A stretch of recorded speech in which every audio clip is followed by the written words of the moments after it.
good morning, everyone. Welcome to Street Talk Radio Show with your host, Natasha, Nicole, and my beautiful co-host, Jennifer, Gigi, Ferguson in the building with me this morning.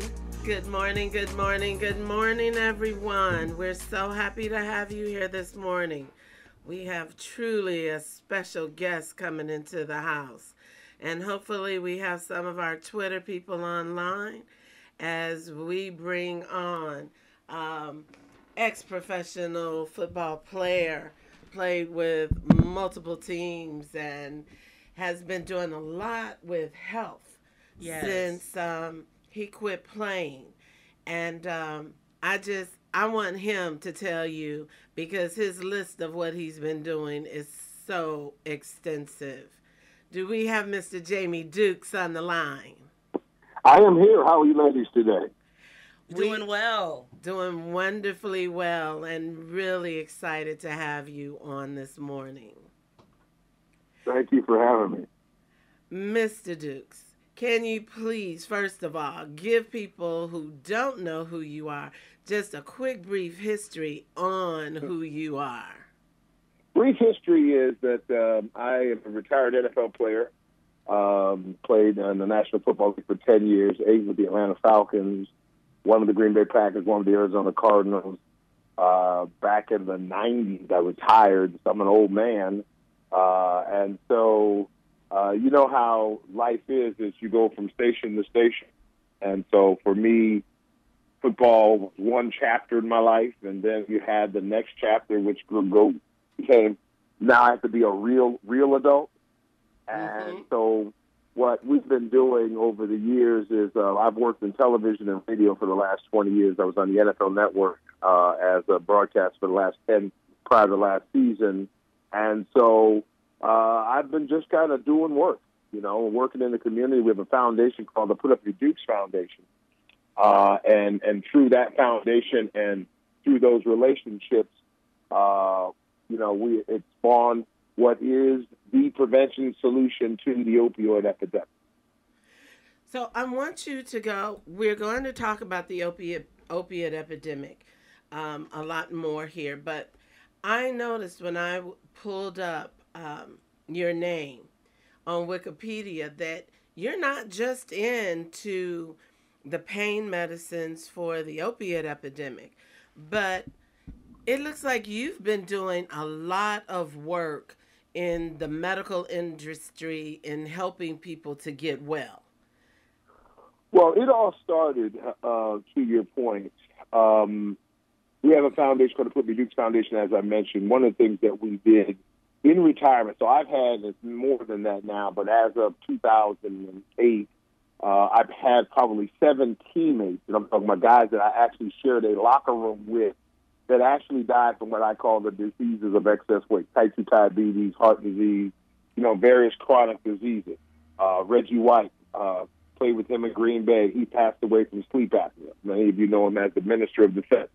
And so it's just been a passion because I'm a big man also as an offensive lineman. When you look at, everybody's talking about concussion being the NFL and the epidemic. The real epidemic is obesity in the NFL. Nobody wants to talk about it because it's the linemen that are dying post-career.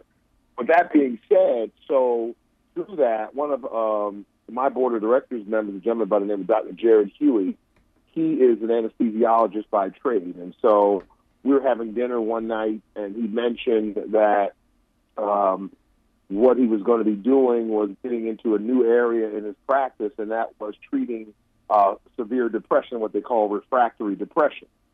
And so as he was talking about it, he was sharing with me how the folks that he was looking at, and the reason he was getting it is because some of the people that were dealing with those severe depressions were actually in car accidents and dealing with post-concussive injury.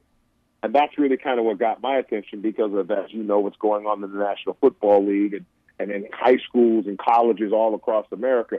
The residual effects of football has led to what we're finding out is CTE.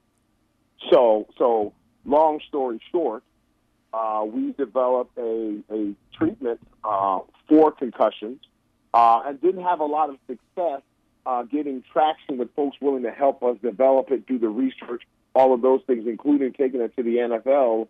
And they understood the concept and liked the concept and where it was going, but had no guidance or forethought of helping us do it.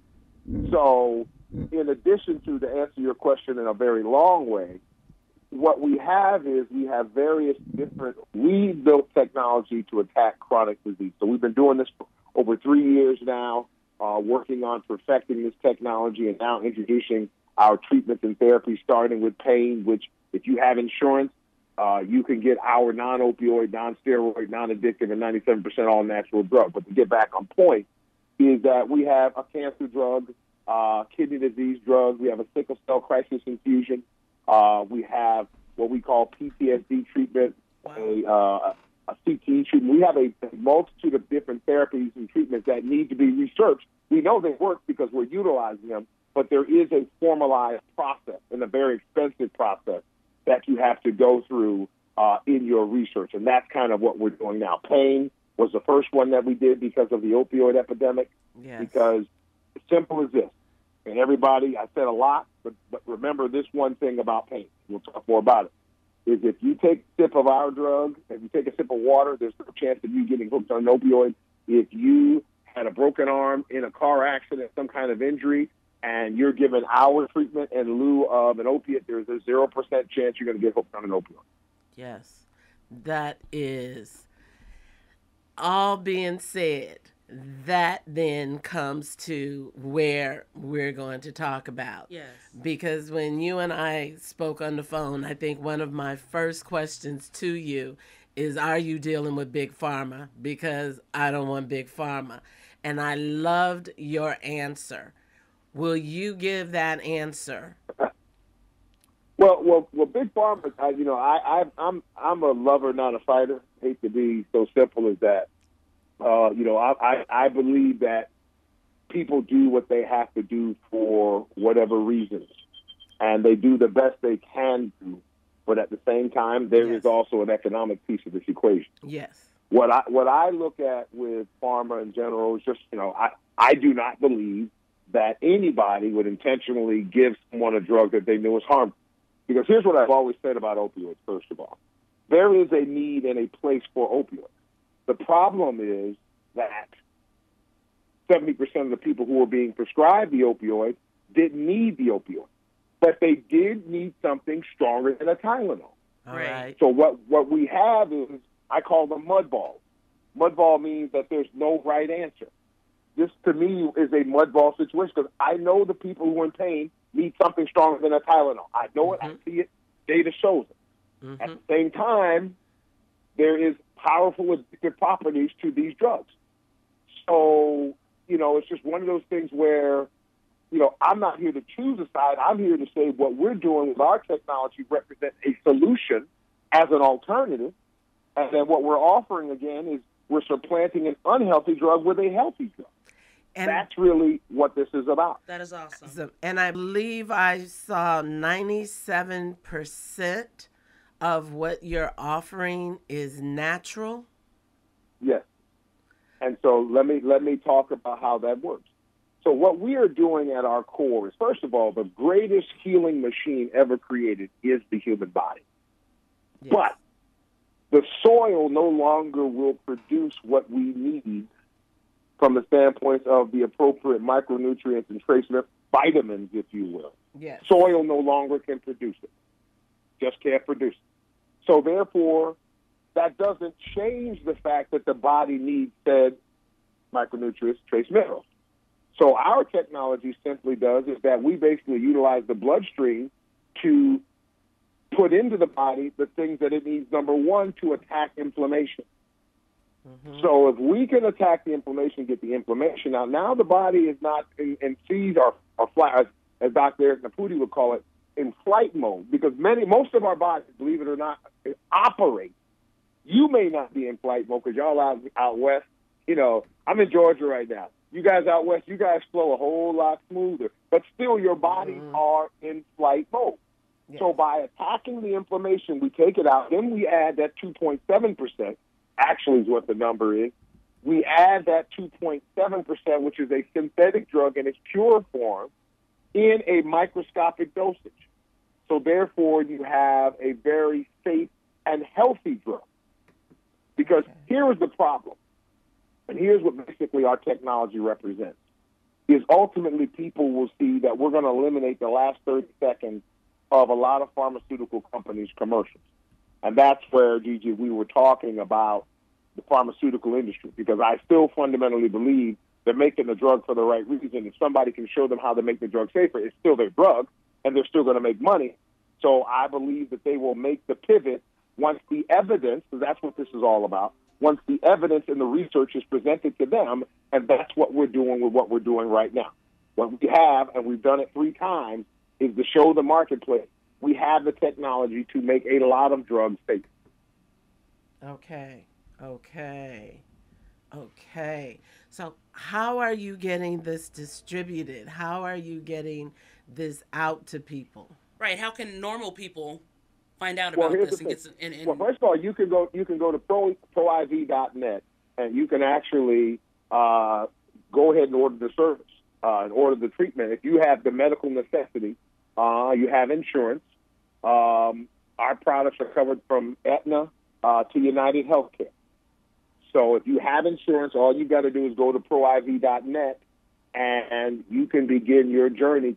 And our model is very simple. All we're trying to do is anybody who's looking to get off opioids, just come see us. If that's what you're looking to do. And we're also looking at working, and Gigi, we talked about this as well, is we're working with the state, starting in South Carolina. We're working with the state of South Carolina, the Governor Henry McMaster, Senator Lindsey Graham's office. We have the state legislature on both sides, the Senate and the House of Representatives supporting. We're actually just submitting paperwork to actually work and partner with the state to help them address their opioid issues. So if anybody who's listening who is working with state agencies who are looking for an answer, we have what we call our Opioid Navigator Guide. And basically what that is, it shows the various applications, including jobs, and I'll get to that in a minute, of how we can help individuals, change their lives, because this opioid epidemic has left now 5 million Americans who are unemployable because of a bad little morale in their life. Yes. Now, I'm looking at the site, and I see you have Blue Shield California. Do you have like Blue Shield Federal? You have? We have all the blues. Once you're in the blue system, we basically are in their system, because the drugs that we have and the treatment that we have is in their formula. Okay. So if you're with a blue out there in Washington State, all you've got to do, the main thing is that you need the medical justification, whether that be a chronic history of or history of opioid prescription, and basically it's as simple as you're asking your physician, or we're submitting that you can get this treatment without using opioids. So my next question, and I don't know if you've gotten there, is with our veterans and our active duty military who are coming back. Yes. Well, so here is where we stand right now, and this is why this movement is happening. And there's a movement called, and the website is dripamerica.org. That's dripamerica.org. That is being driven by our foundation, the Put Up Your Dukes Foundation. And basically what that is a movement that centers around the education and applications of what we're doing. So when you start talking about, and I go back to the Opioid Navigator Guide, let me give you the areas of which we have applications, if you would, to attack the opioid epidemic, whether that be in the faith-based community, community-based, rural or urban-based community, clinics, the DOD, Department of Defense, the application being, people who are concussed in the field, putting our bag on them in less than 5 minutes, getting that patient cognitive back around to where we can snap them back into shape so that they can get back to safety, not snap them back into shape to go back into war, snap them back into shape that they're not a liability because they got somebody else who's trying to pay attention to them. So the whole goal here is the medics down for 5 minutes as opposed to 20 minutes. I can go on there. First responders, law enforcement, police officers, firefighters, from the rehabilitation space, the addiction space. We have strategies for the addiction clinics, basically supplanting Suboxone with our healthy drug.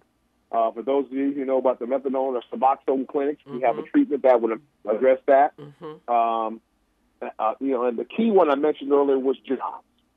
So what we will be doing in this strategy is, like, for example, in South Carolina, and we'll be doing the same thing in Pennsylvania and New York and some other states as we're moving this thing out and literally bringing this to the world, is we're going to be working with an agency called SC Works, South Carolina Works, and that's the state agency for jobs and helping citizens get jobs. So what we'll do is we will look and partner with, because we are a private company, and we're not ashamed of that, because we think the private sector needs to help do its part to help kind of turn things around, and that's kind of what we're charged to do. But my point is that being a private sector solution, we'll bring other private employers to the table and have them come to the table, and what we're going to do now is we're going to put them in a STEM education strategy led by Dr. Joy Spraggin. She's a Pennsylvania educator. She's a fellow with the state of Pennsylvania, graduated from Penn, Ivy Leaguer. And so the whole strategy is train them for a job. We're going to put them on our protocol, and we're going to also, for accountability purposes, for you politicians, Congresswoman, we're going to give you an accountability. And accountability is we're going to drug test folks. And nobody who tests positive in a drug test is going to go into the private sector, because it's important that we send everybody who is completely rehabilitated to our partners that are taking that second chance or offering that second opportunity. So Starbucks out there, you've got the stuff that's going on out there in Starbucks. If the Starbucks folks are listening, there's a strategy and a role for Starbucks to play, in eradicating opioids. Okay, so I'm going to move us slightly away from the opioids, because right now, for me, I feel as though here in Washington, we have a serious cancer epidemic. And I believe when I was looking on your site, there's cancer treatment in this as well. So I'm honored. My chief clinical officer is a gentleman by the name of Dr. Terrence Fuller. And if you hear that noise in the background, since it's in Seattle, it just started raining here in Georgia.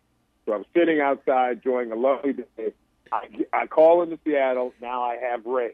I digress. Anyway, so my chief medical officer, a gentleman by the name, a clinical officer by the name of Dr. Terrence Fuller. He's the chief of surgery at Howard University. He's been published for 61 times, one of the top surgeons in the world. He will do our obesity study when it's all said and done. But also, one of his colleagues and his mentees is an amazing woman by the name of Dr. Lori Wilson. Look her up, Dr. Lori Wilson. She's a surgical oncologist. She's the chief of oncology at Howard University Hospital, one of the premier surgical oncologists in the world, and she sits on Susan B. Coleman's board of directors. She is an amazing woman. So we are seeking resources for research, for cancer research, and going to be applying for research. But Dr. Wilson will be the principal investigator for that research, along with Dr. Fulham as her co-PI. But here's how great what we're doing from a technology standpoint works. This same drug that we're talking about treating cancer with, is the same drug for the most part, with various adjustments to speciality, that we'll be talking about with concussion and PTSD. Because number one, it starts with inflammation, reducing inflammation. Yeah. Yes. This, this is not a cure. If you got a messed up spine, this won't cure your spine. That's not what this is. What this does is it sets the body for optimal healing. It manages pain. There are various pain strategies. So for folks that are dealing with, pain associated with the chemo and cancer, we have solutions there. That same drug also is going to play a major role in sickle cell crisis infusions. Okay. Because of the pain relief, pain ability.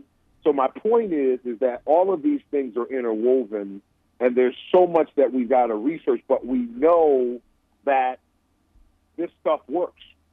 this technology works. And we're just excited to look at trying to help as many people as possible. So my next question, because insurance is just really crazy, and there's, I believe, 200 or 455,000 people here in the state of Washington who do not have insurance. How affordable is this for the uninsured? Well, fortunately for the uninsured, and this will, we are waiting for, we are working with the government, as I mentioned earlier, in a multitude of ways. And one of the things that we're doing is we're establishing a clinical trial. And it's not a clinical trial of the drug. It's a clinical trial to show a privatized healthcare solution that's going to streamline Congresswoman and Congresswoman and reduce the cost and the burden, Congresswoman, on taxpayers, Congresswoman. That's what this solution is. The drug works fine. I got plenty of data to show that the drug works, and I tested on former professional athletes and veterans.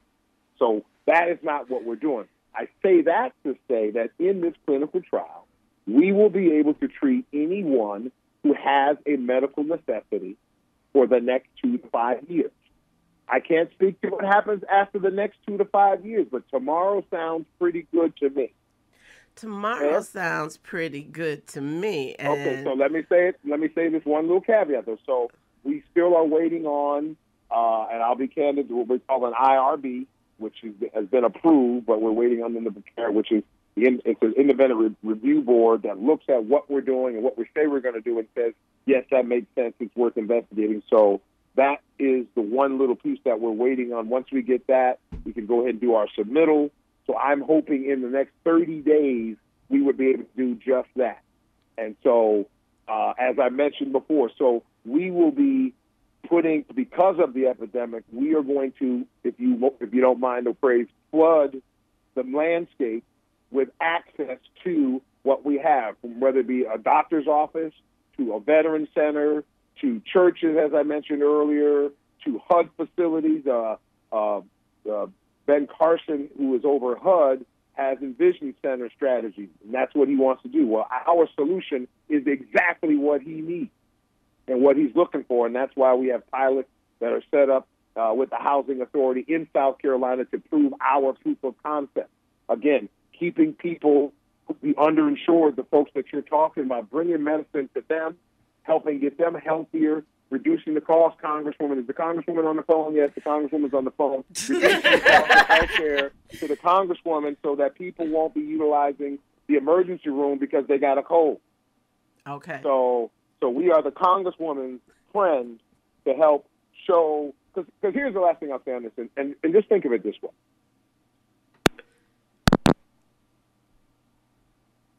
Did I lose you? Can you hear him? Oh, no, it sounds like we lost him. It was starting to get very interesting. Yes. And what I liked about everything that I heard was this was the first time I had ever heard of any type of pain management system that did not have an opioid in it. Yes. Well, yes. Yes. You know what I'm saying? Yes. Like, I had never heard of this until you had mentioned this to me. You know what I mean? Mm-hmm. So I thought it was just pretty awesome. And to hear everything that he said, I'm hoping we can get him back right now on the line so he can tell people where they can find him. If you'd like to make a call, please hang up and try again. If you need help, hang up. You guys, sorry about that, because I'm sure you heard it because I heard it. So I apologize for that. Jamie, are you there? I am here. Okay, we good. lost you there for a second. Yes. Hold on. We were having, Natasha was having a little conversation on the excitement of what she's hearing. Right, because I've never heard of any type of pain management system that didn't involve, number one, Big Pharma, and well, opioids. It does a little bit. A little bit. Mm-hmm. But, I mean, as far as the actual opioid, drug. Yes. So that part to me was exciting. We only got a couple minutes left. So, Jamie, if you could just tell people where they can find more information? Hold on. Let me do something before I do that. Okay. If anyone is listening to this and you know one of our state reps or our state senators, give them this information as well, because we need this in Washington State. We need this now. Yes, I'm running for federal U.S. Senate, and I definitely will be pushing that up that way. But we need this, and we need you to get this to whoever your state rep and state senators are across Washington State. So now, Jamie, can you please give us the information again on how people can reach you? So the first thing I would say for the general masses is go to dripamerica.org. Dripamerica.org. That is our grassroots initiative to get the word out. There are various forms out there, P forms for veterans to sign, to let Congress know. Because basically, every great movement, as you know, has always started from the ground up. Yes. And so that's what we're looking to do. We're a small company right now, but we're going to be obviously a very large company. And we're not anti-pharma. We are pharma. We're just helping pharma make things safer. We basically have taken that cell phone from the old brick that we used to have, and all we've done is we've taken it and now we've made it a smartphone. And that's what we're doing with medicine, just to make medicine safer, because these companies have created some great drugs. It just needs to be made safe, and that's what we're looking to work with folks to do. We're not looking to run anybody out of business. We're looking to collaborate and make things safer for all. So dripamerica.org is a website for those who want to get the ProIV therapy and treatment. You can go to proiv.net. And all you've got to do is click on portals, and you'll see patient, and you start filling your patient information out there, put your insurance information in there. We'll have updates on when the clinical trial opens up, and that way that will expand the ability for everyone who has a medical necessity, whether they have insurance or do not have insurance. This will give them that opportunity to do so, and we will move as swiftly as we can. But please understand, this is literally coming out of the ground. Okay, Jamie, we have to cut you off right now. This is KLAY 1180 AM or KLAY 1180 gmail.com. People, we thank you for coming out and listening, and we'll do our best to get Jamie back on here again. This is Gigi Ferguson.